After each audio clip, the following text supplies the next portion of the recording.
It's time for a listener shout out.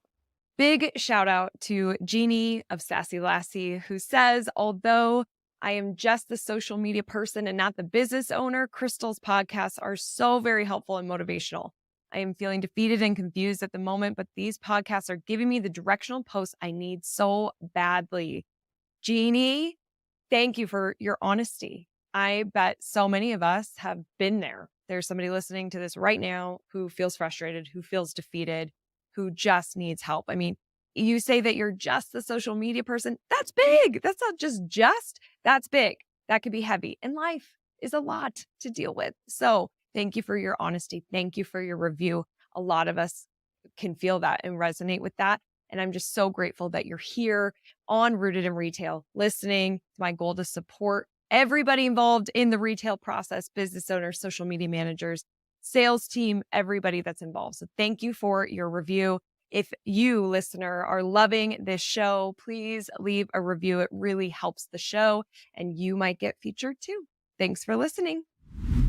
If you want to make more money, like not just revenue, profits, more money, honey, then this episode is for you. I am so excited to welcome Jacqueline Snyder of The Product Boss to Rooted in Retail. Jacqueline is super rooted in retail. She has extensive retail experience. And if you have been thinking about creating your own product line or you're looking to make more money, like I said, this episode is for you. Jacqueline even talks about one of her students that went from crying at her CPA meeting to crying happy tears of finally making the most money that she's made, like just breaking through and seeing success. It's a very inspiring story. And I think I know you're going to learn so much from this episode. I loved chatting with Jacqueline. She also shares about the importance of being known for something. And I could not agree with this more. I think this is really powerful. I think you really need to listen to what Jacqueline is saying and analyze and look at your own store and your business. I think there's a massive opportunity for that one idea from this podcast. And just going back to having your own product line, like I see a lot of opportunity in that. I know that it might not be for everybody, but even if you've been like, no, that's not for me, I don't want to do that, listen to the advice. And I think that there could be some curiosity around that if it really could be something, a great addition to your business. I mean, the power of evolving, which you know I'm a big fan of. I have a whole conference around it. So I think that, again, even if you are like, I never want to have my own product line, listen to this episode because it might give you some ahas or some tips or some other ways of thinking. Jacqueline Snyder is the CEO and founder of The Product Boss and The Product Boss podcast, and an entrepreneur with 20 plus years of product experience ranging from fashion design to startup consulting. Through the top 10 ranked Product Boss podcasts, masterminds, and educational programs like Multi-Stream Machine, Jacqueline has empowered tens of thousands of small business owners to build life-changing product businesses. As a proud daughter of immigrants who inherited her entrepreneur mother's creativity and hustle, Jacqueline's mission is to help women break their own glass ceilings and achieve financial independence. And man, she has. You're going to love Jacqueline. And speaking of the multi-stream machine, we mentioned this. It's coming up as this episode's coming out in January of 2024. So depending on when you're listening to this. But if you're listening to it in January, beginning of February, go to theproductboss.com/rooted and be a part of this free training. I'm going. It sounds epic. I can't wait to attend. And Jacqueline will talk a little bit more about it on this episode. All right, let's dive in. Welcome to Rooted in Retail, the show that's dedicated to helping independent retailers thrive in today's ever-evolving retail landscape. I'm your host, Crystal Vilkaitis, and I'm thrilled to have you join me weekly as we explore topics that are vital to the success of your store. From marketing to mindset, money to merchandising, sales to leadership, we'll cover it all. Each episode features interviews with industry experts and accomplished retailers who share their real-life insights and actionable advice. Get ready for a great conversation on how to build your dream business with Rooted in Retail. Jacqueline, welcome to Rooted in Retail. I am thrilled you're here. Hey, Crystal. Thanks for having me. Yeah, so Jacqueline and I met at a Don Miller's writer workshop, which I've been very vocal about this workshop. It was so awesome. I love Don Miller. He's speaking at our conference. And I was standing in this little area listening to some women next to me talk, and this voice was so familiar. And so I turn over and I'm like, "Hi, I'm Crystal." And then Jacqueline, you're like, "Hey, I'm Jacqueline, the product boss." I'm like, "Oh my gosh, I listened to your podcast. It's so cool to meet you in person." So I'm really excited to have you on the show. Thank you. I know it was such a great event. Don is amazing, so smart. So I'm so excited for your event and to have him and for your book because your book is genius. But yeah, I'm so excited to introduce myself to your community and the retailers out there. I'm the founder and I'm the host of The Product Boss. And I come from this, I've been 20 years in the industry, more from the manufacturing side of being a fashion designer, having my own product. And there's so few people out there speaking to people who sell physical products. And so I love what Rooted in Retail does and the Product Boss. And like, I think coming together, we're just going to be amazing for both of our communities. I so agree. So let's dive in. You are super rooted in retail, like you just said, over 20 years of experience. I feel like we could talk for hours on your experience because it's pretty detailed and deep and impressive. But can you take a couple of minutes for those of my listeners who haven't heard of you yet? How did you get into the world of helping product businesses?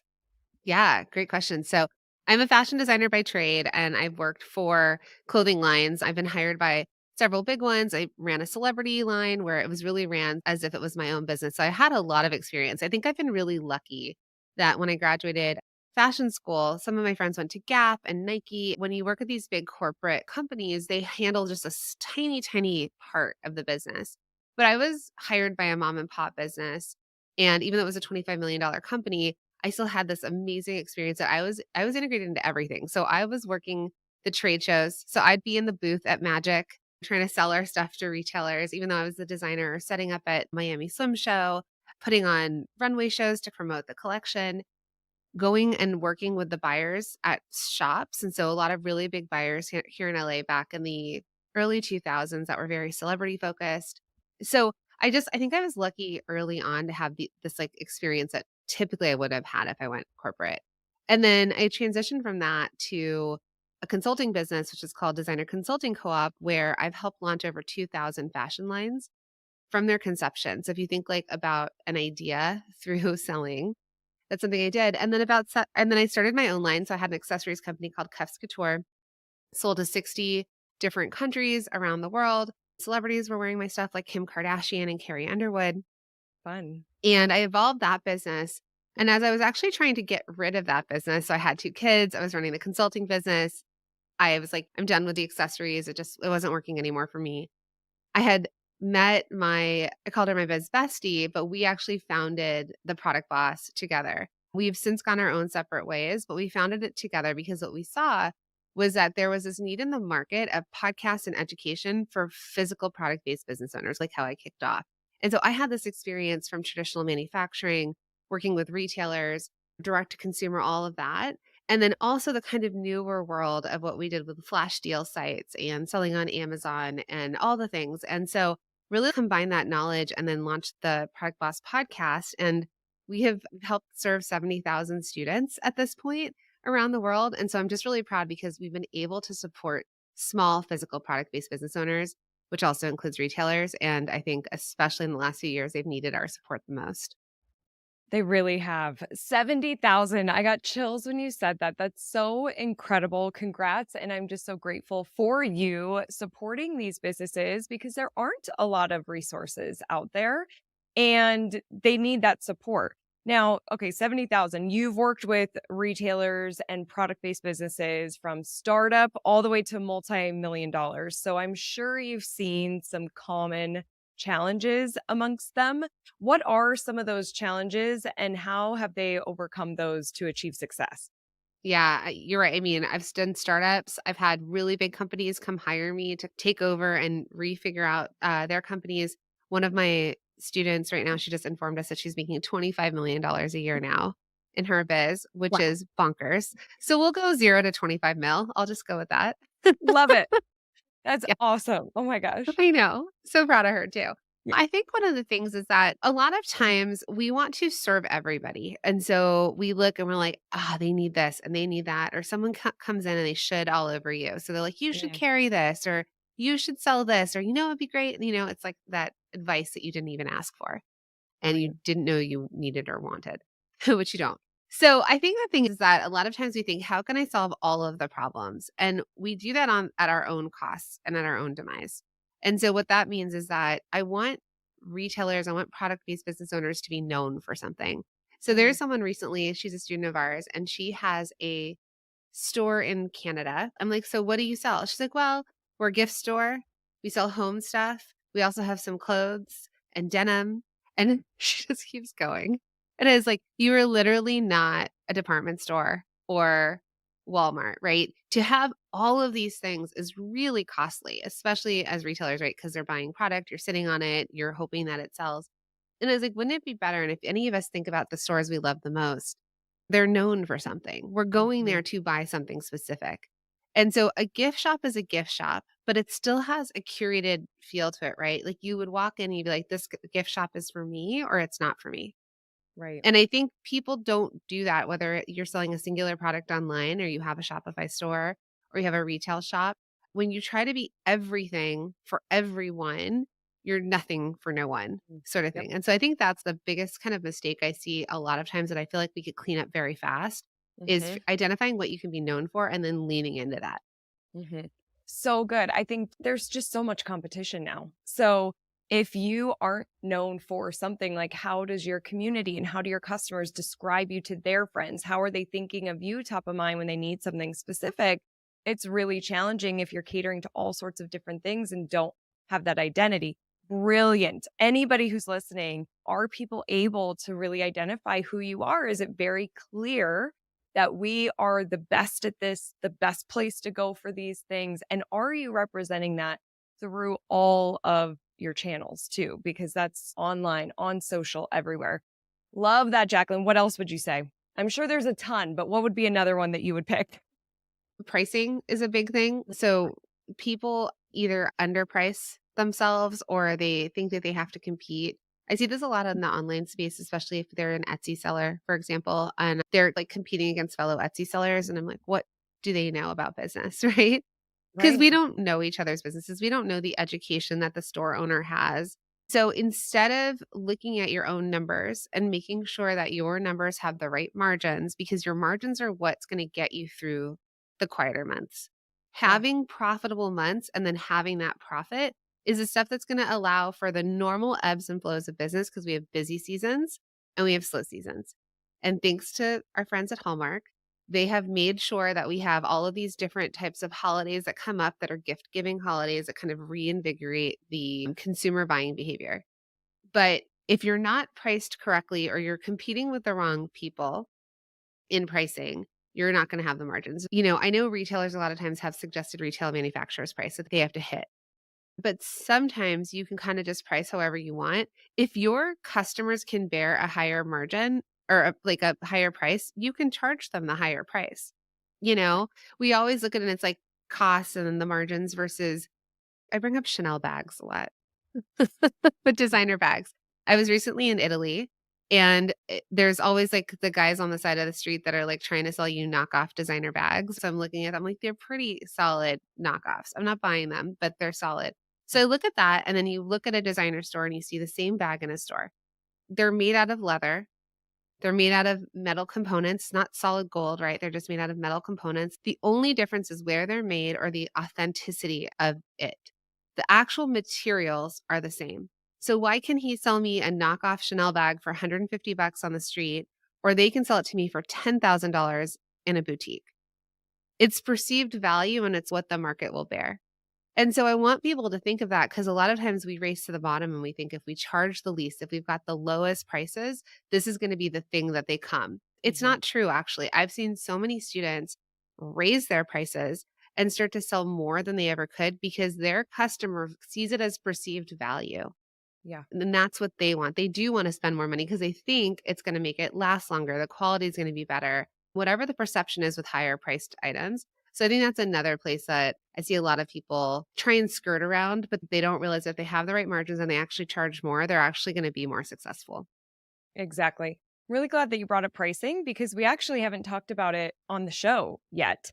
And so that is super helpful. I think that one tip alone can be a game changer for our retailers. Do you find a lot of the students you work with really struggle with increasing their price? Is there a mindset thing around that? Like, what do you find? Mm, 100%. You got to keep your mind out of your customer's wallet. mm, So we make assumptions of our customers thinking that they're never going to spend on that. And a lot of times I see it's because of where our students live. I live in Los Angeles and I lived in New York City. Very expensive places. Okay. My coffee, got coffee and a bread and I paid $21. Okay. So it's wow. Yeah. exactly perceived value. exactly. Yep. What will the market bear? I bring that up a lot of times because our students are everywhere. And I have another student, for example, she is a bakery and she does gluten-free savory goods. And she's in our mastermind. And when she came to visit in LA, I was like, I'm taking you specifically to this one market called Erewhon, which is literally the membership there is $200 a year for membership to get points back, Wow. right? Fascinating. Yeah. Fascinating. And I showed her the sourdough loaf that was gluten-free, that was $25. And this is $25. So your $7.99 bread versus this market will bear $25. So there's a Right. lot of exposure. I think as a fashion designer and part of my training was that I had to go out and shop the stores. So I had to go, my friends that worked at Gap or Nike, they would actually get $10,000 budgets and they would be sent around the world, Japan, Europe, New York City, to go shop and find items that would inspire them for what they were going to design for the Mm, collections. Okay. And so cool. I was really trained in shopping the stores to understand what's happening in the market, what are the price points, being aware. What happens, I think, a lot of times as small business owners, we get really isolated and we're insular. And so maybe we only know our town that we're in, but maybe we don't know our town that well because have you shopped the stores? Have you shopped the stores of the surrounding areas? Are you aware of what's happening? And then also kind of an understanding if they're local retailers, they probably really understand their customer base, but they think that they won't do something. But I think it's important for people to identify truly who their customer is and call that person in and get out of their way because I always say people who can't pay their rent still have $1,000 phone in their pocket Yes. Yep. because they value the phone and they will spend the money and they will pay it off over however long their contract is to have $1,000 phone. Yeah. So if your stuff has the value and the need and the want and the desire, then stop thinking, oh, they're never going to spend on that and make everything about what you're selling worth what you're asking them to pay for. Mm. So good. Perceived value. This is so incredibly helpful. Thank you for sharing that. I'm sure some of our retailers are listening, being like, oh, this feels uncomfortable. I want you to do it anyways. I want you to shop around, do your research, try it. I see a lot of race to the bottom as well, like you were mentioning, and we want to get people out of that. So we want to make more money here. Yeah. Now, yeah, let's make more money. Okay, so Jacqueline, I think that majority of our listeners have the retail store and they're selling other people's lines, but there is this amazing opportunity for the retailer to evolve and create their own line. And I'm a big Gary Vaynerchuk fan. On his podcast a few months ago, he was saying, if I had a retail store, I would make my own line. And so I was like really thinking about that. And there's just so many opportunities for the different stores that we work with, but obviously, that's a whole nother kind of business. And this is exactly what you teach people to do. But if there's any listeners who are like, maybe that could be a good addition to my store, or they've been pulled to create their own line and maybe 2024 is the year to do it, what are some of those first steps and foundational best practices that they should take? A great question. So I think I'm going to start with what I started with the whole podcast of what can you be known for? Or we like to also call it here at the Product Boss, your bestseller. And just for everyone to know, and I think we're going to talk about it in a little bit, but we have a challenge coming up called Bestseller Secrets Challenge. So I think this would be a good place to start because they can come in and identify their bestsellers. And then if they're thinking, okay, I think I understand what my bestsellers are, could I make that myself for my customer? Then I think we could take it further than that. So it's at theproductboss.com/rooted. If you all want to sign up, it's totally free. But I think what that will help you do is really identify what your bestsellers are. So that's exactly where I would start. I would look at your business as a whole and I would say, what am I selling a lot of? Now, there's going to be things that you sell a lot of because they're a brand and you're known for that brand. And I'm not going to say that you should knock off that brand. So, for example, I have a student that has a gift store and the Thai company, like the Beanie Baby type Oh, product. yeah. She buys those and she sells them, or jelly cats, those stuffed animals, right? So those are known products that as retailers, we're probably lucky to get in as an account and to sell it. So I'm not going to say you should go knock off something that's like a super established brand. But if you're a gift store and you're like, okay, I do really well with, I'm thinking about the holidays as we're just gone through them. You created these really cool gift boxes, let's say, or no, you saw people putting together gift boxes for Christmas. Maybe you're an apothecary store and they're putting together like their own bundles of stuff that you sell. Is there a version of that? Could you white label a candle or like some sort of little apothecary bundle that's more labeled towards your business, your brand, that they come in and they're like, oh, this is special to this store? There's a store here in LA called Hudson Grace. They're a home goods store. And they have these like Hudson Grace candles that are very specific scents that are specific to where they are. So there's Brentwood, Malibu, Beverly Hills, there's very specific LA spots, and the scents match the localities of it. So for Okay. a local retail store, I think that would make a lot of sense. When I used to live in a small town in New Jersey, there was this cute gift store, and the stuff that they had there that was more specific to the neighborhood was our zip codes on pillows. Oh, okay. So it was felt more local. And so maybe if they knew tea towels and pillows sold really well that had, I was in West Orange, New Jersey. So like West Orange and West Orange's zip code, that could be like a smaller retail product that they test and try within the space to see if their local people want to buy local geared products. So that's kind of maybe a place I would start initially. Great starting point. So the bestsellers and then the local, I love the local idea because people are so often, they're so proud to represent where they live, whether they grew up there or if they moved there and they just love their community. And there's so many angles with so many different types of stores that you could take with this. Love that you mentioned the scent too. My dear friend who's a local photographer, Christina Graciano, she has a scent for her photography studio. So then when you go to the studio, you smell that and then she sends you home with her candle with her signature scent. And I just feel like that's a really cool way to set yourself aside that retailers can absolutely do. So such good tips. And then it's the productboss.com/rooted for Yes. retailers. Yes. Tell us a little bit about this challenge because I feel like everyone on this call, whether you're thinking about doing your own line or not, you should go to this free challenge. So tell us about it. Hey, real quick. Retail, marketing, technology, business is changing incredibly quick, like faster than we've ever seen it before. And this is exactly why I created the conference Evolve, which is a marketing conference made exclusively for independent retailers. This will help you know what's working today, help you stay up to date, help you leverage these tools so you do not get left behind. I do not want you to be left behind. So join the over 200 retailers that already have their tickets. We've got over 12 speakers. We've got amazing sponsors. You'll have time for networking and support with your other retailers who are attending. This is the conference of the year that you are not going to want to miss. Go to crystalmediaco.com/evolve to learn more and get your ticket before prices keep going up. I hope to see you at Evolve. Yeah. So it's called the Bestseller Secrets Challenge. It's a 5-day challenge. It's going to be kicking off in just a couple weeks. So get signed up. You'll come into the Facebook community. We have lots of fun things happening. We're doing giveaways. It's awesome. But what we do is we walk you through over the course of 5 days of identifying your bestsellers. So kind of the same concept of what can you be known for? What are customers telling you? They're voting with their wallets and they're telling you this is what I like. I think the very first 2 days in the challenge, you are going to feel this big like aha light bulb moment where it's going to save you so much money in the long run because right now you all know there is stuff sitting on your shelves that is not moving. That you got inspired, you were shopping, you're like, oh, that'd be great. Oh, maybe they'll like that. I know our creative side of us just goes divergent and we're like, oh, that would be great. Let's test it. But a lot of times then all these tests and tries ending up just being cash on the shelves instead of Yeah. moving.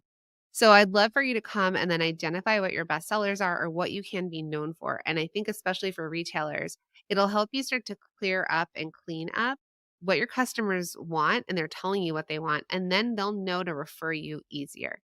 Then after that, we're going to really dig into and talk about how do we then let our community know? How do we share it with the world? How do we multiply our revenue streams? Because I think there's also some lost opportunities sometimes in retail. Either you're really strong with foot traffic, but e-com is not as strong.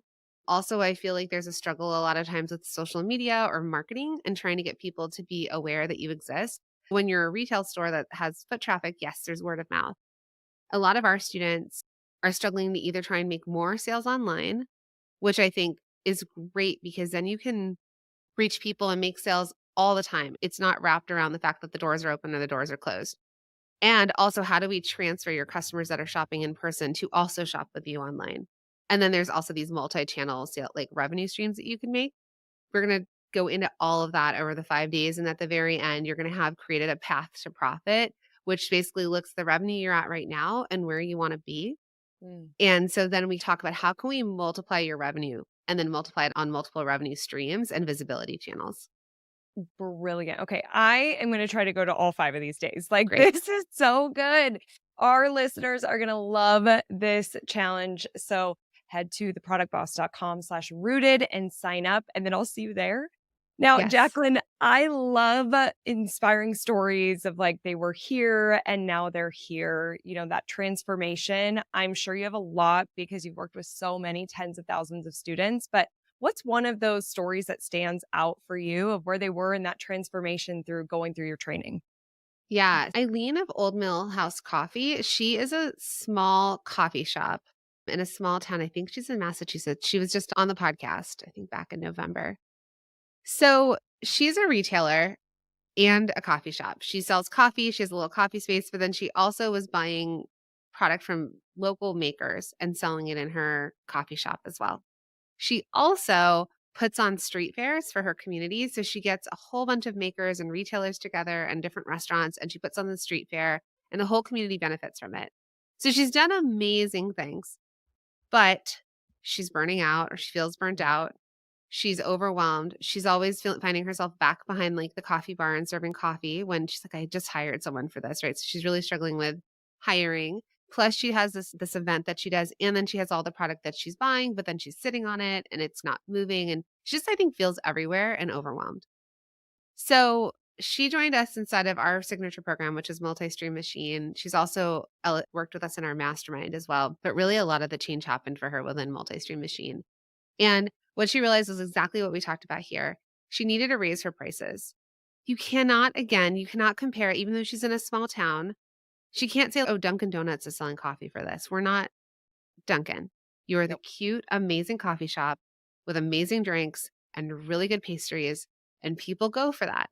And so she really worked on cleaning up her margins and like figuring out, okay, even if she just charged $1 more for her coffees, if she upsold, if she told them, if you buy this, get this. And like they were just making the offers and constantly upselling and training the people that worked for her to understand, like, you want fries with that, right? For 25 Totally. cents more, you could get a bigger size. So she did that. She also decided that she was going to lean out of some of the retail part because she realized that while it was a nice to have, it wasn't the thing that was making her money. So again, what can she be known for?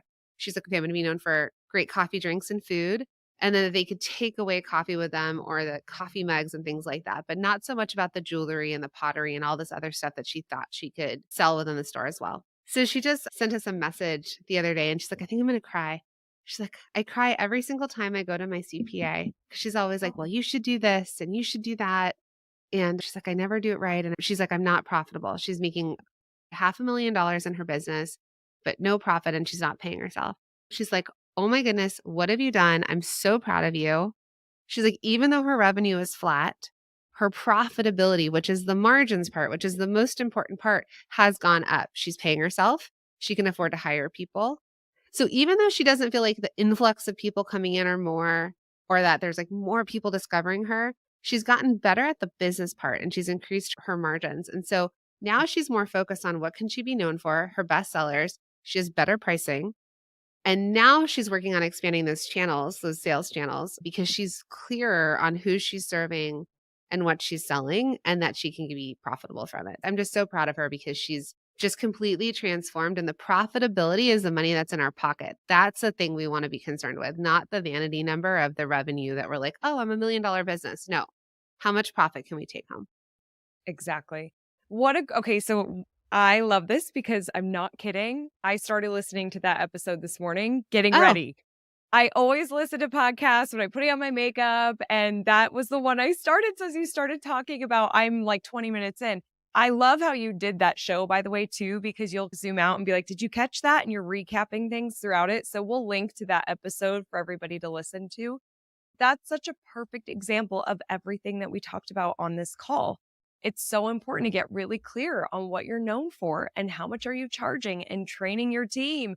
And then we want to make the money. That's what matters is our profit. So good for her. That's really exciting. I'm glad that there's happy tears happening now.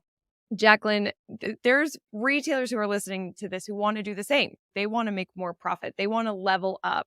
And I'm speaking to the one who's ready. They're ready to go because I think a lot of us, it would be nice if, but it's like, I want the action taker. I want the person who's like, I'm ready for 2024 to be, this is my year, best year yet, make more money.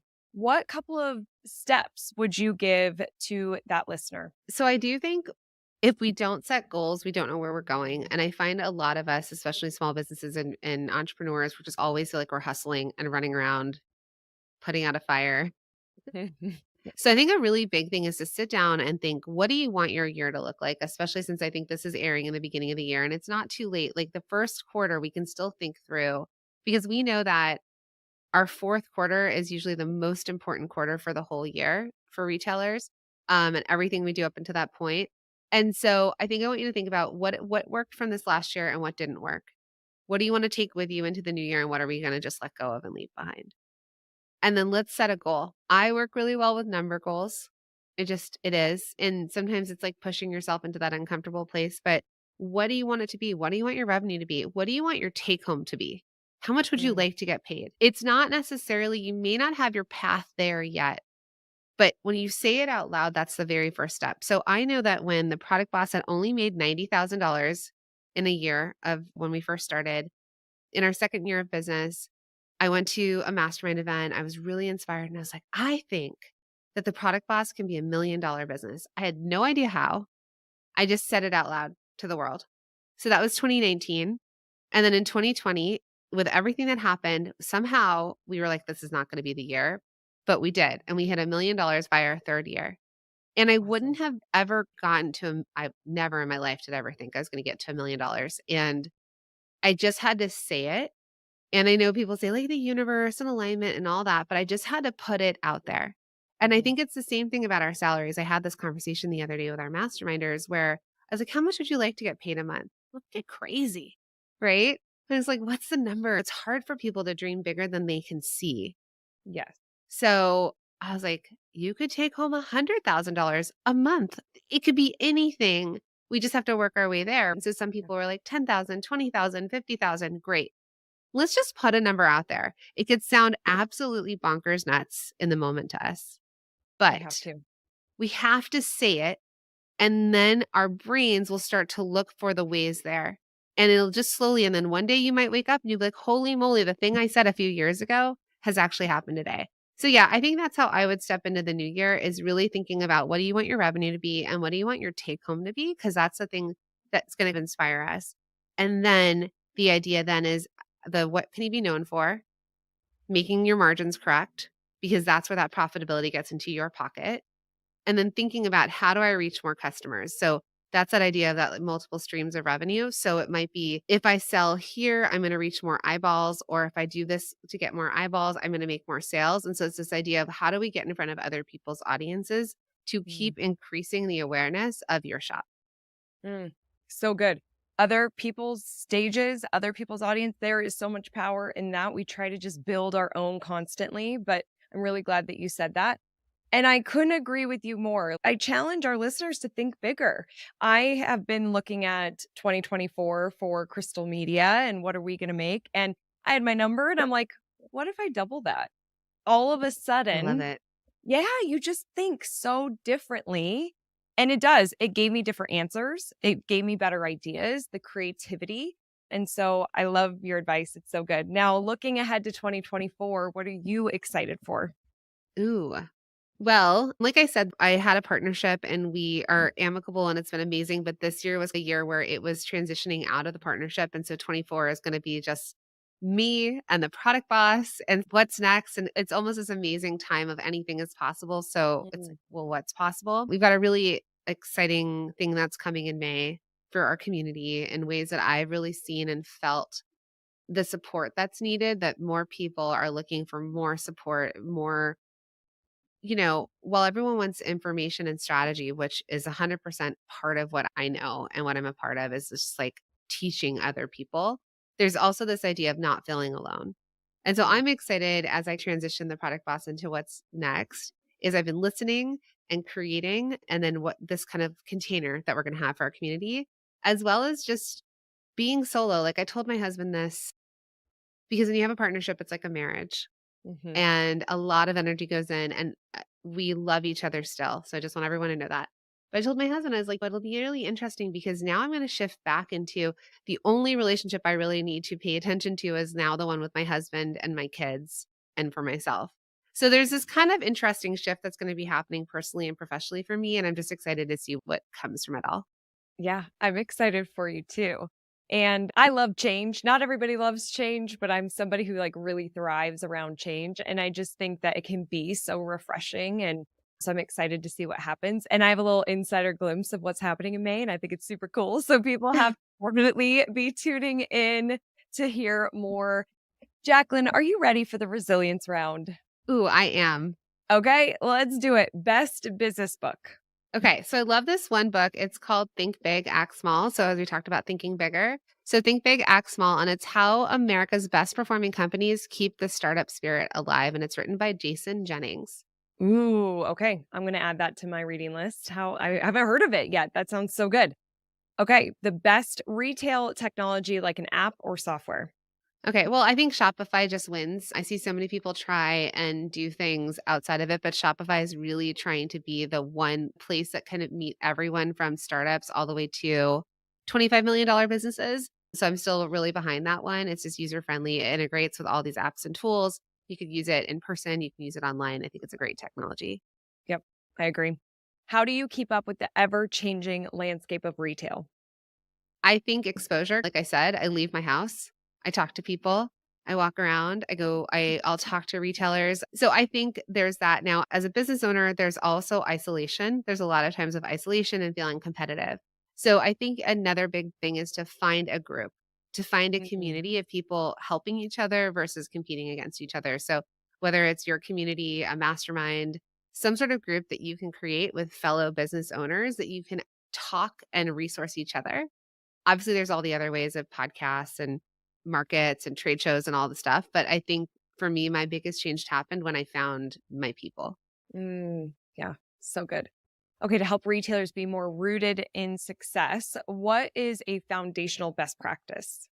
It goes back to understanding your customer. And so I think it's constantly, it kind of goes to the same thing of are you talking to people? Are you getting feedback? Are you talking to your best customers and asking what they need and paying attention? It's really always data that I'm looking Mhm. for to improve upon my business and human interaction and what they say in their feedback, but also what they do is the data you're looking for to make your next decision. Awesome. Now, if you had to start your business all over again, what's one thing you would do differently? Ooh, I would have gotten into community and found a coach faster. It didn't exist when I started back in 2007. So, Mm, I really for 10 years, I ran it by myself. I would have had someone I was someone else's consultant, but I had no one consulting me. So, I would have found mentors or information. I think everyone is so fortunate now with how easy it is to access podcasts and to find mentors, but that's what I would have done. awesome. Finally, what do you see the future of independent retail? What does it look like? I think it's exciting. It's always going to change, and it always has changed. So my grandpa owned, I think it was like 7 different grocery stores in London back in the 50s and 60s, and then he ended up changing, and it's like people might say, like, "Grocery stores are dead," but then look at Erewhon, and it's a couple that have launched this amazing brand. So I think as long as we're always pivoting, staying on top of information, and saying, like, "How do I continue to stay relevant?" I'm really excited to see what happens. And I think the other big thing I see is experience. So experience is so important to retail. What is the experience your customer is going to have when they come in? If you think about like a drugstore as how drugstores are, and then a modern drugstore where it feels like, ooh, I can discover products, I can shop around. It's the experience of the customer. And I think that's the thing that's going to keep certain retailers growing and expanding. Mm, I so agree. So good. Jacqueline, where can people learn more and connect with you? Amazing. You're listening to the podcast. So just come on over and follow the show at The Product Boss anywhere you listen. Also on Instagram, we're at The Product Boss. And then I hope to see you all inside of the Bestseller Secrets Challenge. Like I said, it was theproductboss.com/rooted. It is totally free. It's 5 days, it's community. And I always think if you participate in something and you pull one jewel from it, that could be a major shift in your business. So I can't wait to see you all there. Yeah, I can't wait to see them there too. I can't wait to participate. And I so agree. I mean, one thing can be business changing. So show up, participate. Jacqueline, I loved this conversation. I feel like I could have talked to you forever. Thank you so much for being here. Thank you for having me. Awesome. Remember, everyone, that I am rooting for your success. Have a great week ahead. If you are enjoying Rooted in Retail, then you are going to love a new podcast called Main Street Matters by Heart on Main Street. My dear friend Patrick Kaiser and the founder of Heart on Main Street is the host, and he talks to retailers, industry experts, helping Main Street retailers thrive, similar to what we do here on Rooted. So I know you are going to love it. And if you haven't heard of Heart on Main Street, you're going to want to check them out because they help independent retailers in three main ways: through education, mentorship, and grants. It's an incredible nonprofit and organization that I am honored to sit on the board for and be involved in. And I really want to see you get involved. It's a great resource. So you can go to heartonmainstreet.org to learn more, and then open up your podcast player, search for Main Street Matters on Heart on Main Street, and subscribe and enjoy. I know you're going to love it. Thank you so much for being here. It means the world to me. Don't forget to join the Rise and Shine newsletter, which is social media news you need to know, sent via email every Monday morning. Go to crystalmediaco.com/rise to join. And don't miss the newest episode of Rooted in Retail, which drops every Sunday morning.